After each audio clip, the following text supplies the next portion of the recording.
गरीब दर्जी बहू की घास की साड़ी और घर। देखो शालिनी, मैं बड़ी बहू थी जो दर्जी का काम करती थी।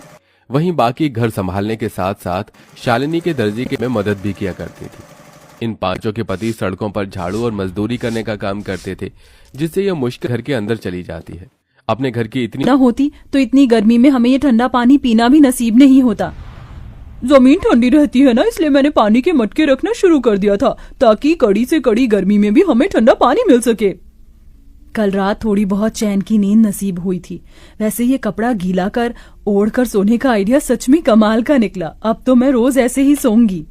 पांचों बहुएं हमेशा अपने ऐसे छोटे मोटे जुगाड़ से गर्मी से थोड़ा बहुत बैक लिया करती थीं। शालिनी देखो ना, मेरी साड़ी फिर से फट गई, इसे सिल दो। कितनी बार एक ही साड़ी को बार बार सिलकर पहनेंगे? जब से शादी हुई है तब से लेकर आज तक एक भी साड़ी नहीं पहनी है। वही 2-3 साड़ियों को सिल सिल कर ही पहन रहे हैं। अदिति इतना बोल ही रही होती है कि तभी उन्हें बाहर से साड़ी वाले की आवाज आती है, जिसे सुन पांचों में बैठ एक दिन झाड़ू बर्तन कपड़े कर रही होती है कि तभी अचानक जोरों से हवाएं चलनी शुरू हो जाती है। लगता है बहुत जोरों से तूफान आने वाला है। चलो जल्दी घर के अंदर चलते हैं। पांचों बहुएं जैसे ही घर के अंदर जाने लगती हैं कि तभी तेज आंधी की वजह से उनके घर की छत उड़ जाती है और साथ ही साथ उनके घर की दीवारें भी टूटकर बिखर जाती हैं। हे भगवान, ये तूफान गांव में नहीं बल्कि हमारी जिंदगी में आया। अब हम लोग कहाँ रहेंगे? अपने घर के टूट जाने की वजह से पांचों बहुएं बहुत रोती हैं। शाम होते ही इन सबके पति घर आते हैं और ये सब नजारा देख उन्हें भी काफी दुख होता है, जिसके बाद अब वो सभी सिर छुपाने के लिए जंगल की तरफ बढ़ते हैं और एक बड़े से पेड़ के नीचे बैठकर अपनी रात वहीं गुजार लेते हैं। जहाँ ये सभी लोग रहते थे वहाँ पर एक बड़ी सी नदी भी बनी हुई थी, जो तूफान की वजह से काफी गंदी हो गई थी, जिसे देख पांचों उस नदी की सफाई करते हैं। और ऐसे ही उनके आंसू जैसे ही नदी के अंदर जाते हैं तो नदी के अंदर एक सुनहरी रोशनी चमकती है और देखते ही देखते उनके सामने नदी की रानी बाहर आती है। कौन हो तुम? मेरा नाम नंदिनी है और मैं इस नदी की रानी हूँ। तुम पांचों ने मेरी नदी को साफ किया, यहाँ आसपास सफाई रखी और आज तुम लोग बैठकर ऐसे रो रहे हो।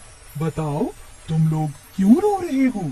उस रानी की बात सुन सारी बहुएं उसे सारी बात बताती हैं, जिसे सुन वो रानी पांचों बहू को अपने साथ नदी के अंदर ले जाती है। उस नदी के अंदर की जमीन, मछली घर सब कुछ घास का बना हुआ था। ये सब देख पांचों बहुएं बहुत हैरान होती हैं। ये सब हकीकत है या कोई सपना? ये सपना नहीं, हकीकत है। ये घास जादुई घास है जिसकी मदद से तुम लोग कुछ भी बना सकते हो और वो चीज बिल्कुल असली चीज की तरह ही काम करेगी। तुम लोग चाहो तो यहाँ से ढेर सारी जादुई घास ले जा सकते हो। नदी की रानी, आपका बहुत बहुत। पांचों बहुएं उस जादुई नदी के अंदर से ढेर सारी जादुई घास लेकर आती हैं और सबसे पहले उन जादुई घास से अपना घर बनाने लगती हैं। क्या इस घास से हम लोगों का घर बन पाएगा? ये मामूली नहीं जादुई घास है। नदी की रानी ने कहा था कि इस घास से बनी हुई सभी चीज असली चीजों की तरह ही काम करती है। क्या पता ये घास का घर भी हमारा असली घर हो। पांचों बहुएं कुछ घंटे के अंदर एक बहुत बड़ा सा घास का घर तैयार कर देती हैं, जिसमें वो पांचों अलग अलग कमरे भी बनाती हैं। साथ ही साथ वो बाथरूम और रसोई घर भी बनाती हैं, जिसमें घास का चूल्हा, घास के बर्तन और कमरों में घास का पलंग, कुर्सी। जादुई घास होने की वजह से सारी चीज असली चीजों की तरह बिल्कुल मजबूत हो चुकी थी। मुझे तो यकीन ही नहीं हो रहा कि हम लोग अपने घर के अंदर खड़े हैं, वो भी एक ऐसा घर जो असली घर से भी ज्यादा मजबूत और अच्छा हो। अब तो हम यहाँ आराम से रहेंगे। जादुई घास होने की वजह से हमारा ये घास का घर भी कितना ठंडा है। अब तो यहाँ हमें बिल्कुल भी गर्मी नहीं लगेगी। पांचों बहुएं अपने अपने पतियों के साथ आराम से घर में रहती हैं और ऐसे ही कुछ दिन गुजर जाते हैं। सच में अब तो हद हो गई है। मन कर रहा है ये बची कुची साड़ी ले जाकर फेंक दूं। क्या हुआ अदिति, तुम इतने गुस्से में क्यों हो? गुस्सा ना करूं तो खुशी के मारे नाचूं। उस दिन तुमसे साड़ी सिलवाई थी, देखो आज फिर से ये साड़ी फट गई। अदिति की बात सुन शालिनी के मन में एक ख्याल आता है, जिसके बाद शालिनी दोबारा उस जादुई नदी के अंदर जाती है और वहाँ से ढेर सारी जादुई घास लेकर आती है और अपनी सिलाई मशीन पर बैठकर कुछ घंटे के अंदर ही घास की बनी हुई 5 साड़ियाँ तैयार कर देती है। साड़ियों के बॉर्डर पर वो तरह तरह के फूल भी लगाती है, जिसके बाद अब जैसे ही पांचों बहुएं उस घास की साड़ियों को पहनती है, इस घास की साड़ी को पहनकर तो ऐसा लग रहा है कि मानो जैसे मैंने रुई की साड़ी पहन रखी हो।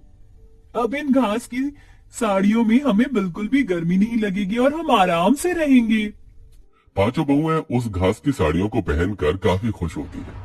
जिस तूफान से इन पांचों का घर टूटा था, उस तूफान में गांव में और भी कई लोग थे जो बेघर हो गए थे। ये सब देख पांचों बहुएं उन लोगों के लिए जादुई घास से घर बनाती हैं। अरे आप लोग तो हमारे लिए देवी हो। जो चीज सरकार और अमीर लोग न कर सके वो आपने कर दिया। आपका एहसान हम कैसे चुकाएंगे। जादुई घास के घर बनाने के साथ साथ पांचों बहुएं गरीब औरतों के लिए घास की साड़ियां भी बनाती हैं, जिन्हें वो काफी सस्ते दामों में बेचती हैं। बरसों से सपना था कि सूती की साड़ी लूंगी, लेकिन हमेशा पैसों की कमी की वजह से ना ले सकी।